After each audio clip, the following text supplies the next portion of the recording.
Alright, this video is about the issue of public finance of campaigns and whether we should take the current system of privately funding campaigns and replace it with a public system, or whether the system by itself currently does a good enough job.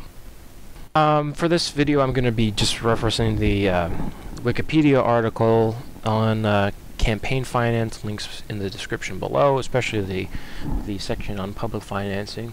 Alright, here we go.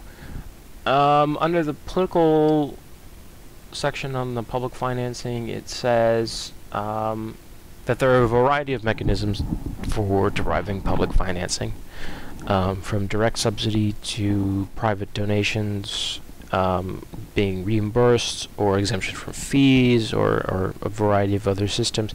And the question today is, which system do you think would apply best in the United States, if any?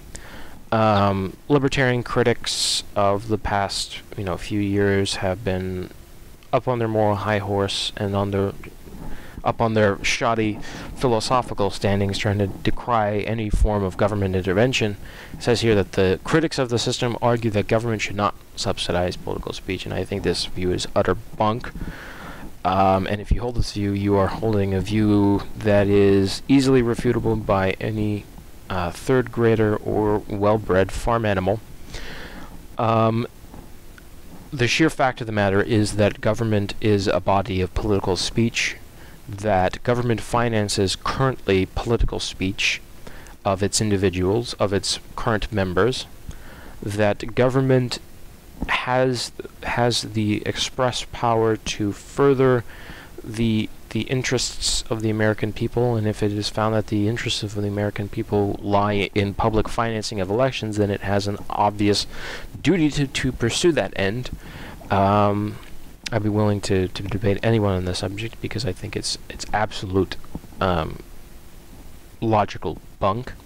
Anyway, it says here on at least the Wikipedia page, that there are a bunch of different systems. I think the one that has the most applicability to the American system is at the bottom of the public financing section. It says, for example, in the 2008 election, candidates for the Legislative Council of Hong Kong were entitled to a rebate up to $11, that's Hong Kong dollars per vote. Basically, what would happen is that the amount of votes a candidate gets determines the amount of money they get. You multiply the number of votes by a certain given dollar amount per vote, and that's how much money they'd be reimbursed. I think the system has a lot of merit to it, because it switches, a candidate is allowed to spend as much money as they would care to use, but that they will not be reimbursed essentially they wouldn't be reimbursed for ads that do not generate votes. So it would decrease some of the attack ads we've seen in the recent years on both sides of the political issue, and it would force them to gain their own votes instead of diminish the votes of the opponent, because the incentive would be to get as much money you invested back as possible. This would also help prevent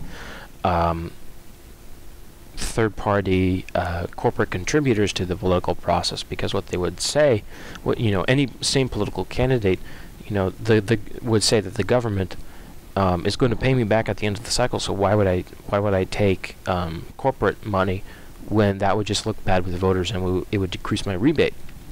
That's a possible explanation, and I think it really would work.